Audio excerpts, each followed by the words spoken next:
All right. Before we get started with today's lecture, there were some questions about the exam grades and all that kind of good stuff, so I'm happy to answer those. One thing that I want to be very clear about is your exam 1 grades, both the in-class portion, and the take-home portion have been posted to Moodle. The in-class portion is graded out of 75%, and the take-home portion, because I set the thing up wrong, says it's graded out of 100%. It is not, okay? It is graded out of 30. So if you got a 30 on there, that means you got the maximum amount of points. If you want to know what your exam 1 grade is, you simply add the two things together. So the take-home portion is worth 70 points. The in-class portion is worth 70 points. The take-home portion is worth 30 points. You add them together, it's out of 100. It was possible to score a 75, meaning that there were 5 bonus points built in, which is why I had a bonus problem listed on the exam. I do not yet have your in-class portions of exam 2 graded because it took me about 3 times as long to grade my 336 test as I thought it was going to. So I'm going to be working on that this afternoon in between meetings and all that kind of good stuff. I hope to have them all uploaded by 5 p.m., but I'll let you guys in on a little secret. As long as you submit your drop request before midnight, it still counts as today. So I don't think anyone's going to have to drop, but I want to get those grades to you so that you can make an informed decision, and I'll try to get them finished by close of business. I'm not going to leave campus until I'm done with them. Yes, ma'am.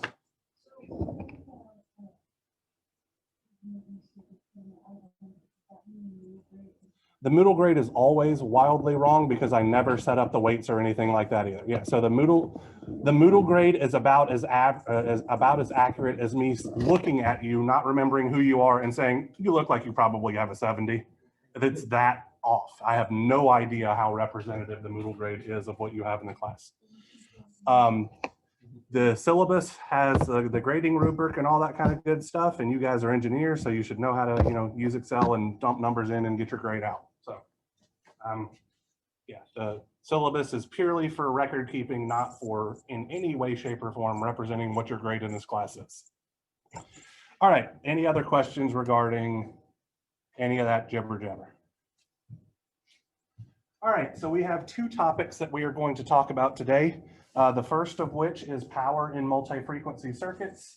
It is a new topic, and it is going to be a fair amount of math. So let's dive right in.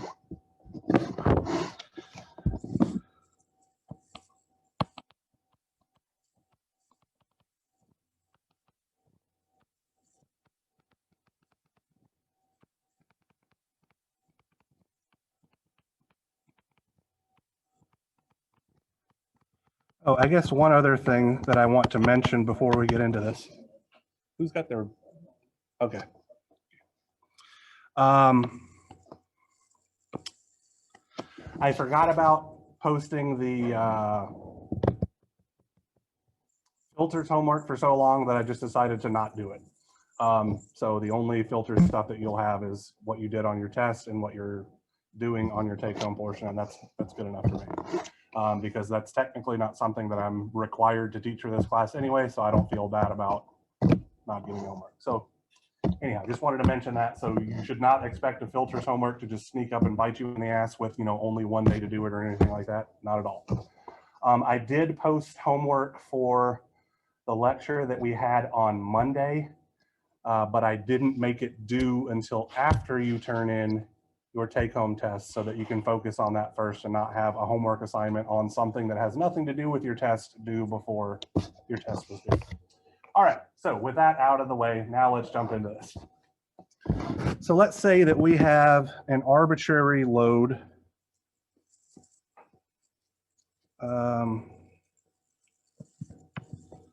We have some voltage V of t being applied across the terminals of some arbitrary load.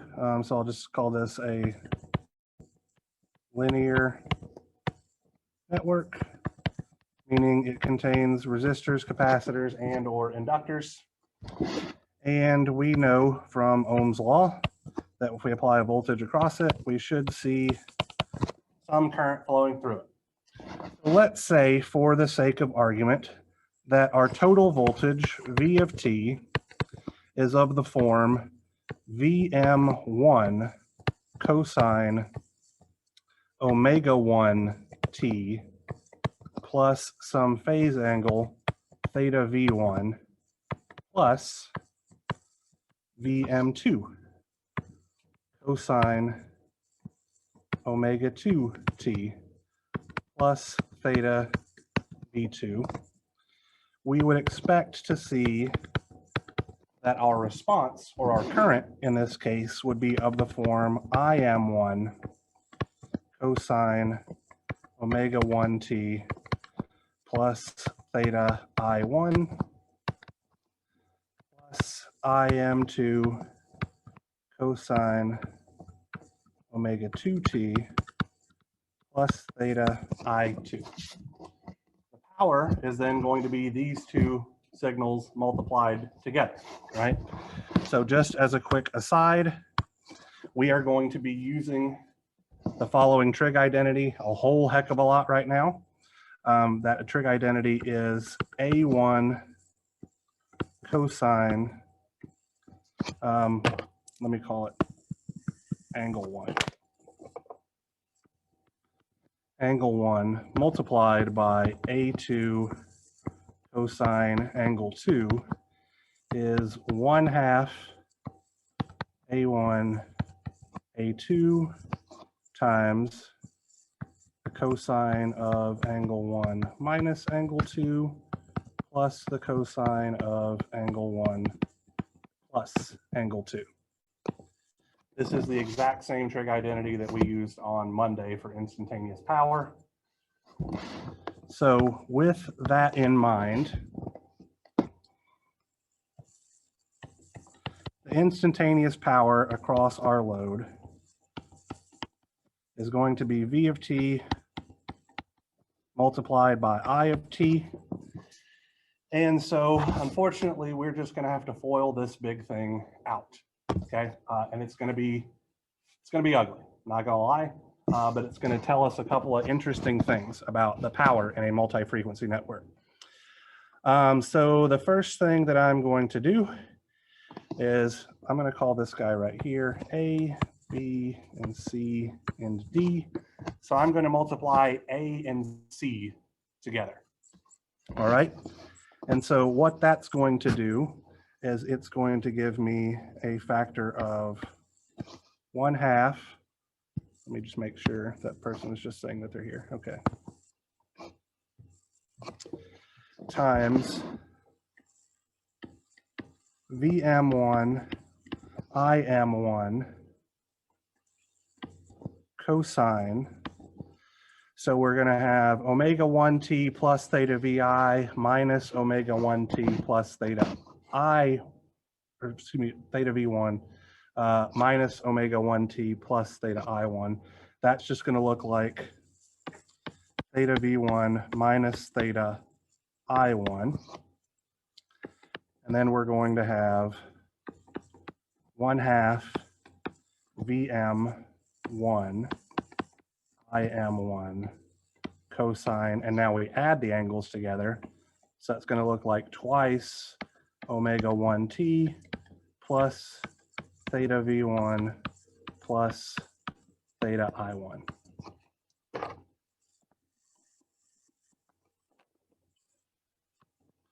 Now I'm going to multiply A and D. So to this, I'm going to be adding 1/2 Vm1 Im1 cosine. And so now I am taking the difference of the angle of term A and the angle of term B. So that's going to be omega 1 t minus omega 2 t. So that's going to look like omega 1 minus omega 2 t plus theta V1 minus theta I2. And now I'm going to have 1/2 Vm1 Im1 cosine omega1 plus omega2 t plus theta V1 plus theta I2.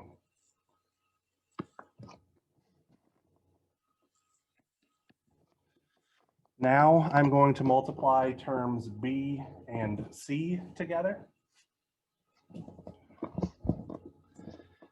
And so that is going to be, let's see, 1/2 Vm2 Im1 times cosine omega2 minus omega1 t plus theta V2 minus theta I1. To that we add 1/2 Vm2 Im1 cosine omega2 plus omega1 t plus theta V2 plus theta I1. And finally, I'm multiplying terms B and D together. And so that gives me 1/2 Vm2 Im2 cosine theta V2 minus theta I2 plus 1/2 Vm2 Im2 cosine twice omega2t plus theta V2 plus theta I2. All right, so that is it right now. But there's a couple of things that I want to point out. Our very first term is a DC term. And the first term on our fourth line is also a DC term. So we can add those guys together. We'll do that momentarily. We have a term that is oscillating at a frequency of twice omega1. We have a term that is oscillating at a frequency of twice omega2. So we started off with 2 frequencies and we're up to 3 in our power response thus far. We have signals that are oscillating at a frequency of omega1 plus omega2. So we can add the second terms of the second and third lines together. And there's also another trig identity that says cosine of x is equal to the cosine of negative x. So if I factored out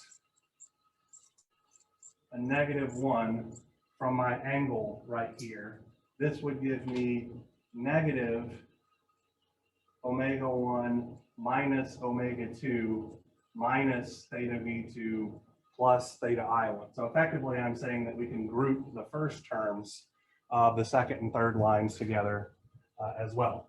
So we have 2 frequencies going into this system, and our power is outputting signals at 5 different frequencies, okay? So for this reason, largely, we don't ever actually do instantaneous power analysis on multi-frequency circuits. Instantaneous power analysis on single frequency circuits is actually annoying enough that it's not really done. So in a couple of minutes, that's going to bring us to the concept of effective values. But while we're at it, we're just going to go ahead here and kind of group some like terms together just real quick. So using that second trig identity, I'm going to turn this guy to omega. So let's see. All that's going to change is make this guy omega2 minus omega1. it would flip the sign on this and flip the sign on that, but then we can get rid of those signs because cosine of negative x is equal to cosine of x. So what that gives us is a DC term that is 1/2 VM1 IM1 cosine theta V1 minus theta I1 plus 1/2 VM2 IM2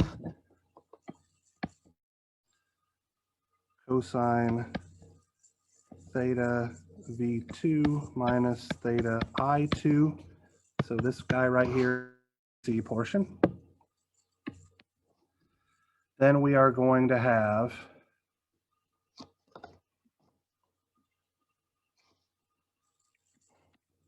(1/2) VM2 IM1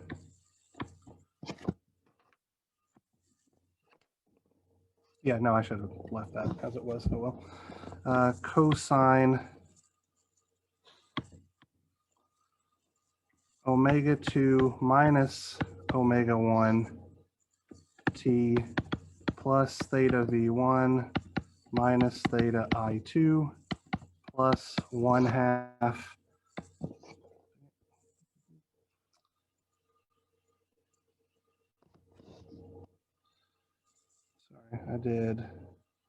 I just did this guy right here. VM1 IM2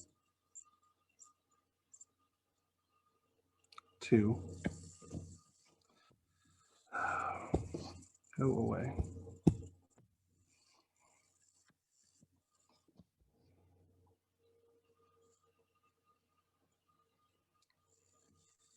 Cosine omega 2 minus omega 1 t plus theta. Dang it, I'm getting myself mixed up here. I apologize. This first term that I'm writing is this guy right here. So this should have been theta V2 minus theta I1. Then I'm writing this guy right here. So I should have theta V1 minus theta I2. I apologize about that. And this is at the difference of the frequencies. Then we have a term at the sum of the frequencies. So that's going to be 1/2 VM1 IM2 cosine omega 1 plus omega 2 t plus theta V1 plus theta I2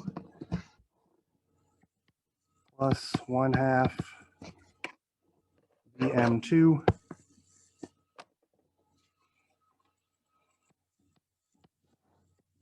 IM1 cosine omega 1 plus omega 2 plus theta V2 plus theta I1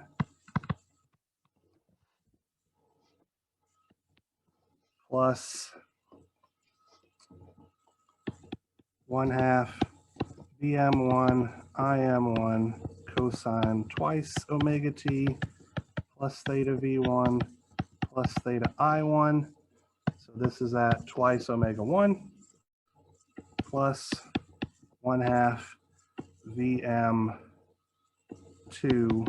IM2 cosine twice omega 2t plus theta V2 plus theta I2. So this guy is at twice omega 2. All right, so I've just grouped all of those same frequency terms together here. What is the average value of this guy going to be? It's a trick question. It's really simple. No, not that simple. Also not 1.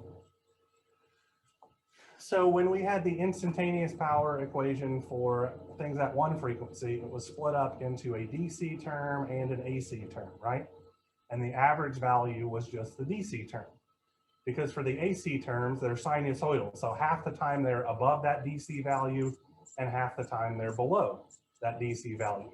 So our average power absorbed by a multi-frequency load is just the DC value as well. Okay, so it would just be this term that I have labeled here, DC. One thing that is rather interesting, or at least in my opinion, it is interesting, is that you can get the DC value of the power by improperly applying superposition. And so what I mean by that is power is a nonlinear quantity because it depends on either the voltage squared or the current squared. So it should not work. You should not be able to use superposition to calculate power. But because all of these terms go away when we integrate, you can actually say that the average power is just the sum of the power that we get with one source on and plus the sum of the power that we get with just the other source on, excuse me, by itself.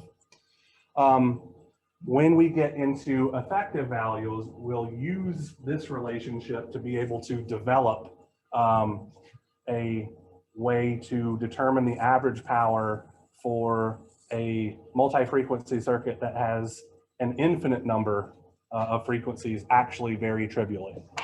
So with that in mind, let's now shift over to effective values. Oops, that's too many pages.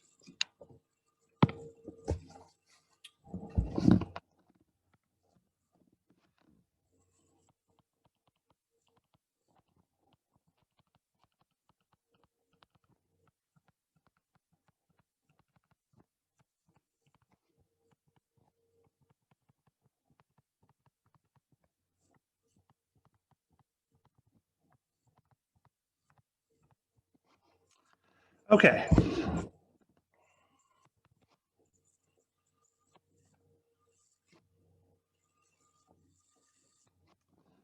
So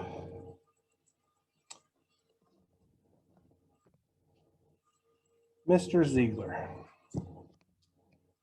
what is the voltage that is supplied by that outlet over there on that wall?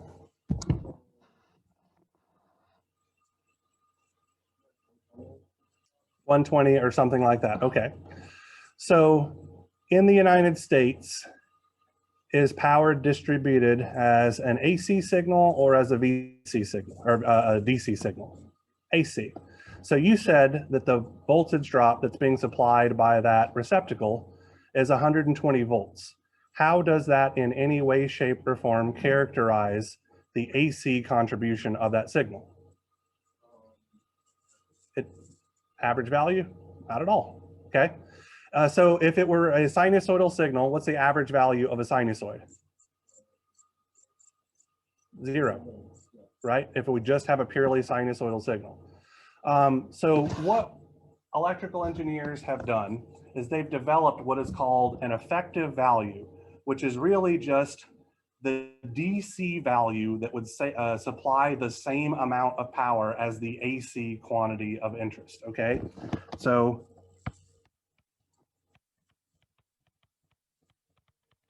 an effective value is the DC value of a signal that would supply the same amount of power as a periodic AC signal. There's a special mathematical formula for this, which I remember the formula off the top of my head. I don't remember how to derive it per se, but it's on at least 1 or 2 of my videos on YouTube, so I'm just going to jump straight to the formula.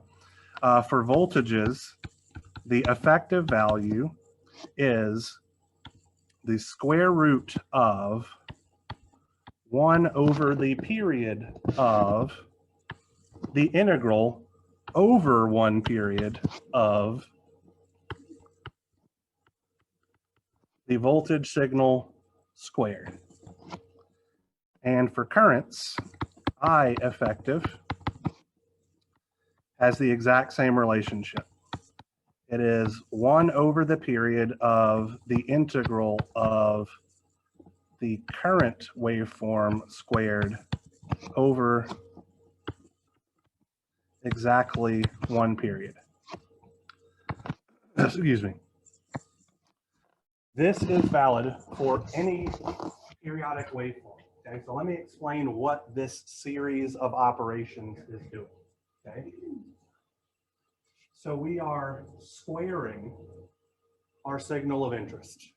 Okay, that's what this something to the second power means, obviously. Then we are taking the integral of it over one period and then dividing by the duration of the period. What does that do? Anybody got any idea?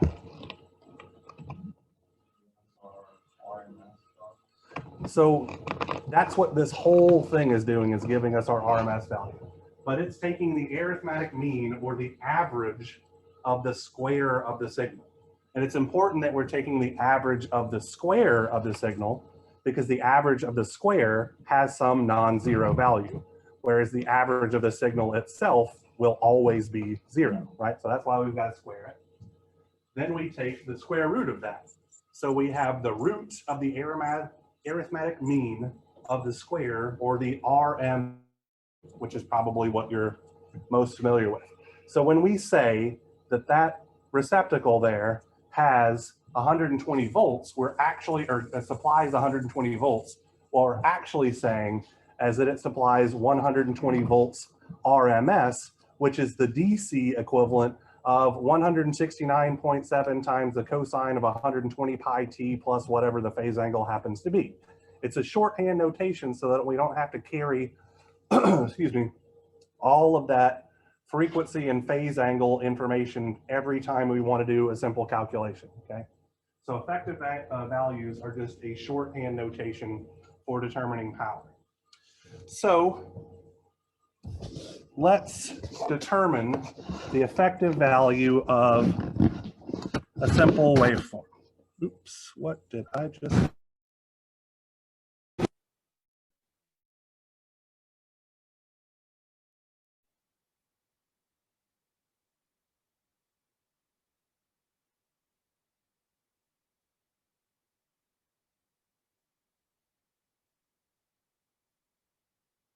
All right, people on Zoom, am I still here? Okay, good. Yeah, I accidentally bumped the power cable, or the power button. I apologize. All right, so what was I doing? Oh yeah. So let's say that we have the following waveform. We're going to do one that's fairly easy.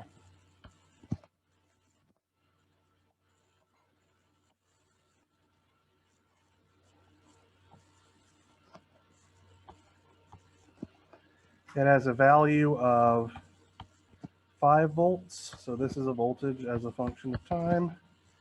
This is time for 3 seconds. And then it's off for 2 more seconds. And then it's on for 3 seconds.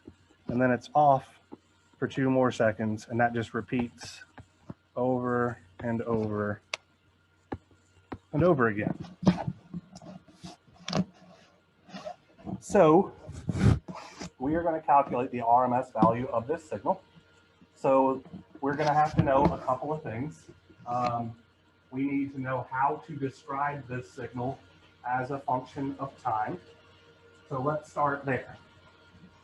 How am I going to describe my signal v of t as a function of time? I would argue that it is going to be a piecewise function because it has 2 different states, right? It's either on at some fixed value for certain durations of time, and then it's off for other values. So I would characterize this as 5 volts for 0 is less than or equal to t is less than or equal to 3 seconds, and 0 volts for 3 seconds is less than or equal to t is less than or equal to 5 seconds. So we've characterized our signal over one period. Does anybody have any problem with that characterization? All right. What is the period of our signal? 5 seconds. So it repeats itself every 5 seconds, right?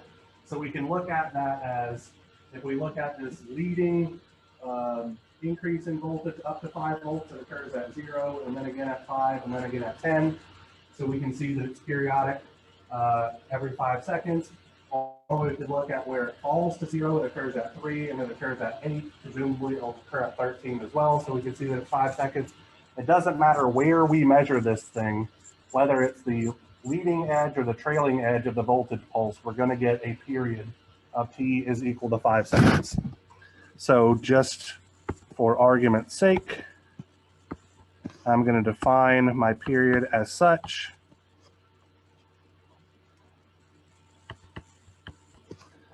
T is equal to 5 seconds, or I could do it down here.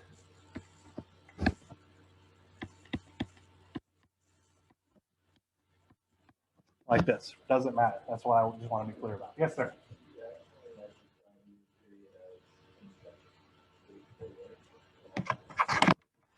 So if you describe the period as 10 seconds, it should still work out, yes. But we would have to define the function over 10 seconds as well, which means instead of having it 2 pieces, we would have it as 4 pieces. Now, if we define the period over, say, 8 seconds, that would be erroneous, right? Because we don't have an integer multiple of the actual periodicity of the signal. So that's going to mess everything up. Okay? So we have to make sure that we include, if we're doing this, an integer multiple of periods, which I prefer to do 1, because that's the easiest. So the least amount of work defining the function, and it's the least amount of calculus we have to do when we do all this hippie squaring it, and then taking the mean, and then taking the square root, and all that kind of stuff too. So with that in mind, we can now apply our equation. Our effective value for this waveform will be 1 over 5 seconds multiplied by, now I have to make sure that I integrate over one period. So I'm going to be very meticulous about this right now, with the full understanding that most of you understand what I'm doing and are going to skip part of this, okay? So I'm going to integrate from 0 to 3 seconds. My signal is 5 volts quantity squared, because I'm taking the integral of the square with respect to time. And then I'm also going to integrate from 3 seconds to 5 seconds of 0 volts quantity squared with respect to time.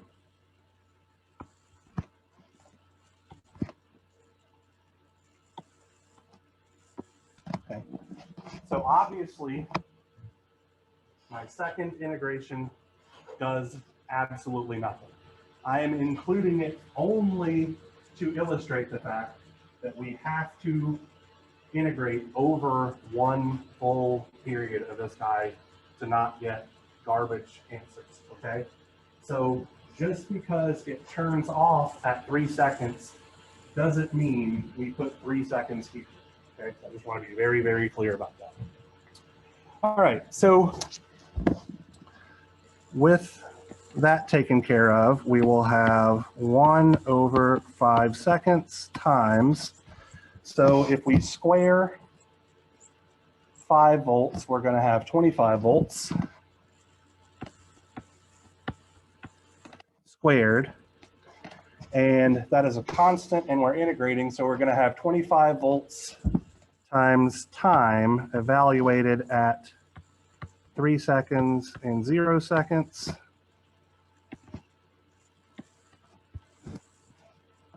Which is going to look like 1 over 5 seconds excuse me, 25 volts squared over 5 seconds. This will be a little easier.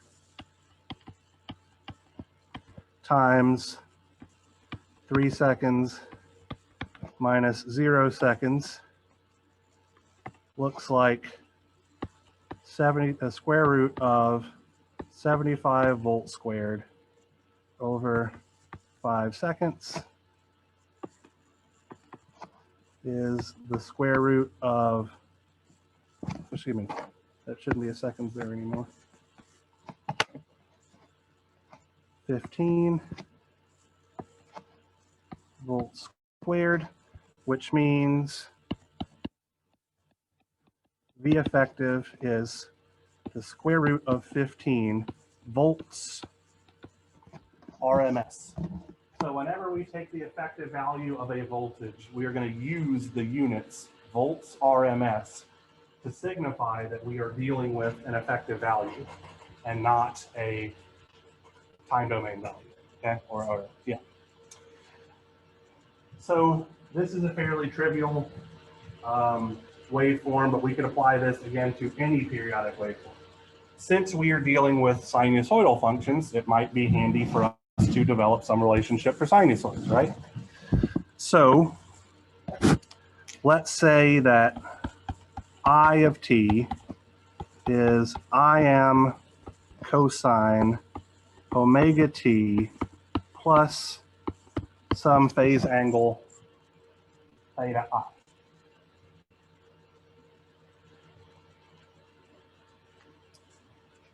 We want to know, we're going to need to know the exact same things that we knew beforehand. We have to characterize this function. Well, we just did that. We don't need to come up with a time domain representation of it.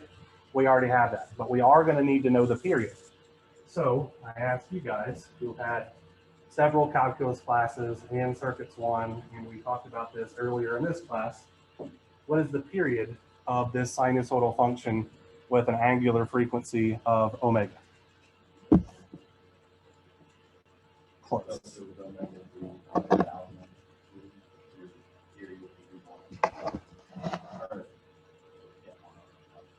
Almost, okay? So if I draw this guy,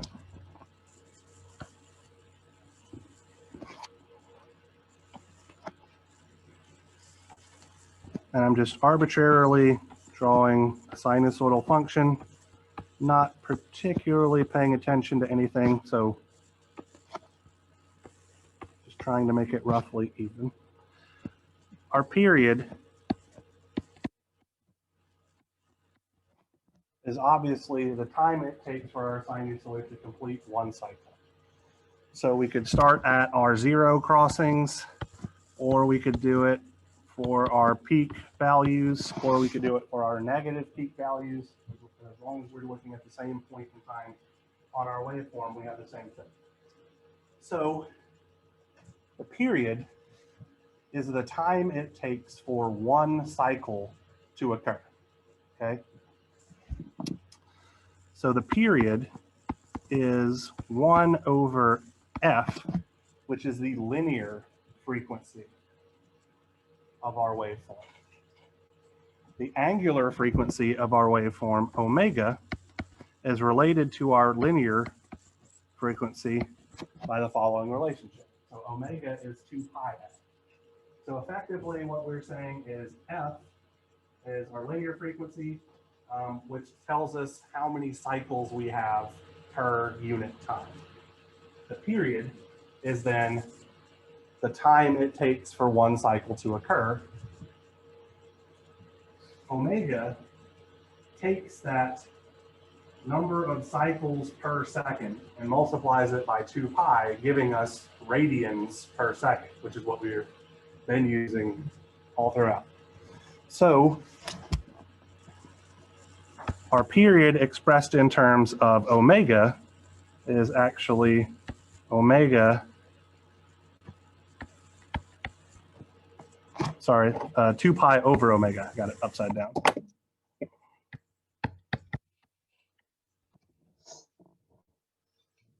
So you were close, but you didn't have the 2 pi in there. So. All right, so with that in mind, we can construct our mathematical relationship, right? So I effective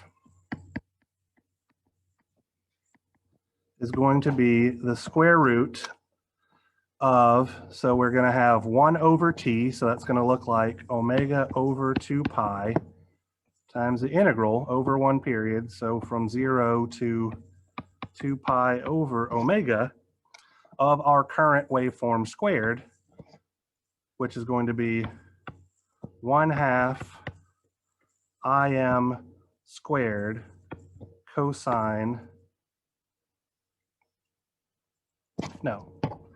cosine theta I minus theta I, which is going to be the cosine of 0, which is 1, plus 1/2 Im squared cosine twice omega t plus twice theta I. All of this with respect to time.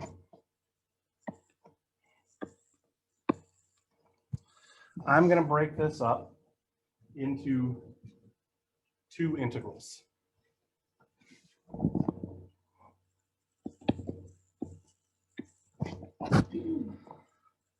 So we're going to have omega over 2 pi multiplied by the integral from 0 to 2 pi over omega of 1/2 Im squared dt plus the integral from 0 to 2 pi over omega of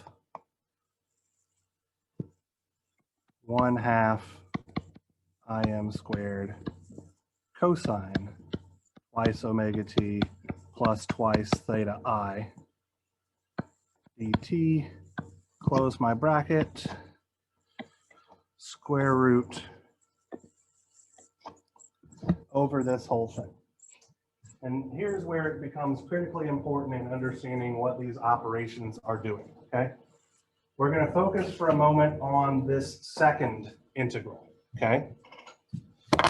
So we have a sinusoidal function that is oscillating at a frequency of twice omega t.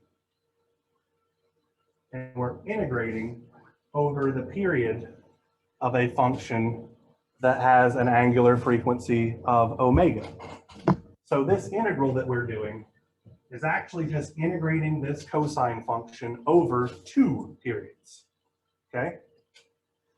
So if I scroll back up here real quick and look at my crappily drawn sine wave, what is the integral if we integrate from this point in time to this point in time where exactly 2 periods have passed?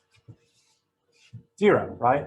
Because exactly half of the time it's above the axis and exactly half of the time it's below the axis.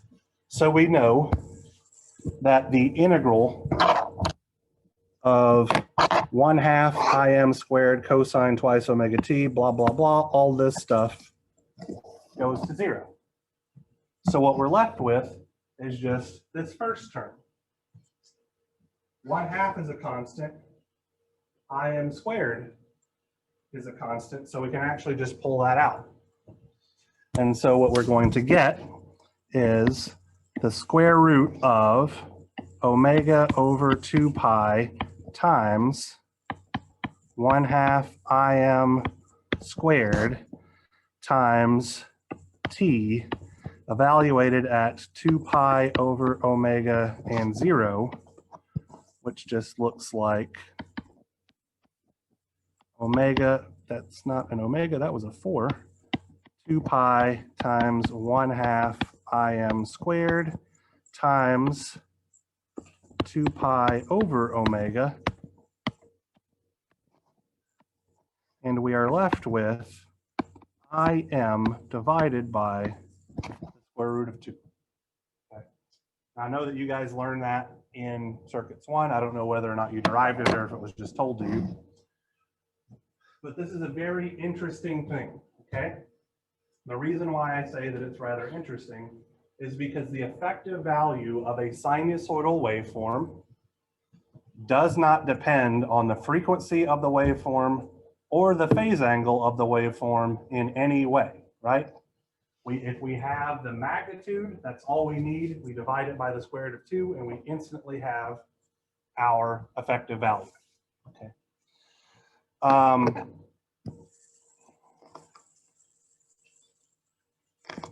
So knowing that, let's say that we had a signal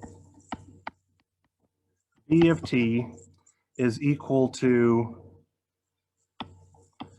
Vm1 cosine omega 1 t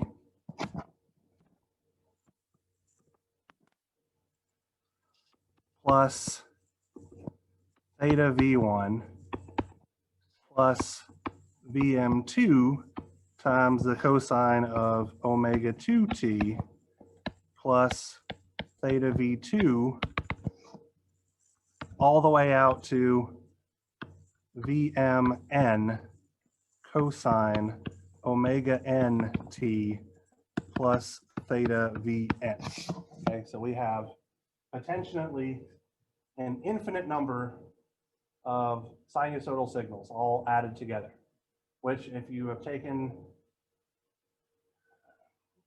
it might be math 245 when you learn about Fourier transform and all that kind of stuff. Have any of you heard about Fourier transforms? So Fourier transforms is a mathematical method by which you can convert any signal, be it periodic or non-periodic, into the sum of sinusoidal functions, okay? Where some of them are gonna wind up going to 0, but it's just the sum over a series of sinusoidal functions. So we can decompose literally any signal that we can measure into the sum of sinusoids, which is why filter theory and all that kind of stuff actually works. We just treat everything as a portion of that signal, and we know which bits pass and which bits don't. So this is valid for then any signal. If we want to find the effective value of this, because we've decomposed it into sinusoids, it simply becomes this.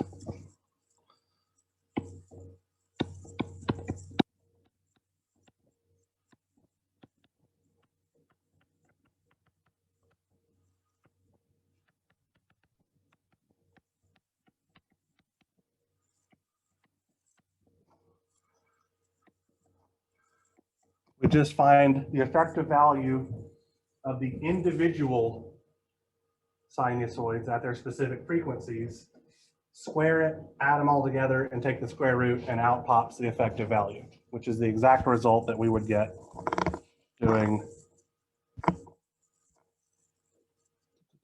this guy up here, if we took the effective value of this DC signal that we talked about earlier. One thing that I do want to point out, because I believe in one of the homework problems, I get a little tricky on you. You have to find the effective value of each frequency term. So if I had Vm2 times cosine omega 2t plus, blah, blah, blah, plus Vm3 sine omega 2t, those two terms occur at the same frequency. So we have to add them together and then take the effective value in order to make this work. So we can't take the effective value of the two things at the same frequency. That'll give us the wrong answer. We have to combine them into a single term at that particular frequency and then take the effective value. So I guess just for the sake of argument then, let's say that we had V of t is equal to 5 plus 6 cosine 3t plus 10 degrees plus 7 cosine 3t plus 20 degrees plus 10 cosine 5t plus 16 degrees. If we wanted to find the effective value of this guy, we would first have to say that 6 cosine 3t plus 10 degrees plus 7 cosine 3t plus 20 degrees looks like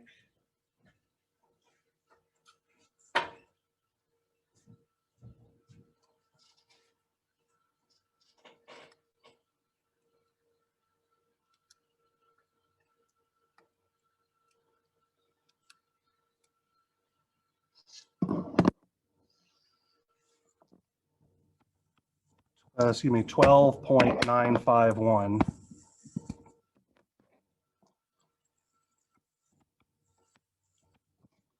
with an angle of 15.385. Or 12.951 cosine 3t plus 15.385 degrees. So our effective value here, V effective, would be, what is the effective value of a DC term? Anybody got any idea? This is technically out of frequency, just omega happens to be 0. Yeah, the exact same thing. So the effective value of a DC term is the DC term itself, right?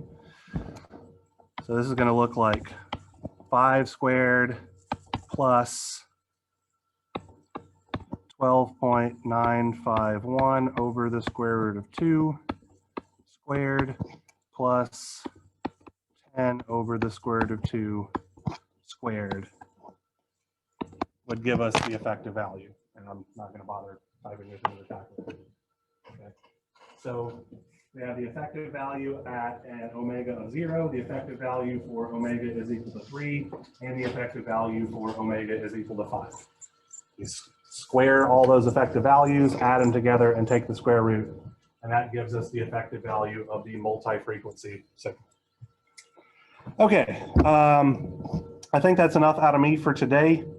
When we get back on Monday, we are going to use this concept of effective values to develop all of our complex power relationships, okay?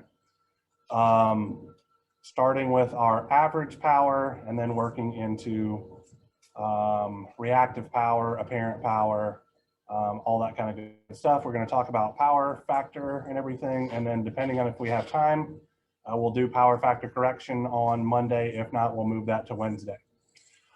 Next week is our, on Friday, is the Senior Design Expo for the College of Engineering and Science, as well as Industrial Advisory Board meetings for every program within the College of Engineering and Science. And since I am the program chair and I also teach senior design, I have to show up to both of those things, which means we don't have class next Friday because I don't have time. I'm literally going to be in meetings and presentations from 8 a.m. till 4:30 p.m. So you guys get next Friday off. So I might try to squish some stuff together to make up for that. All right, that's enough talking out of me. I'll see you guys on Monday, and I'll try to work for the next, hour or so and get your exams graded and all that kind of stuff posted as soon as possible.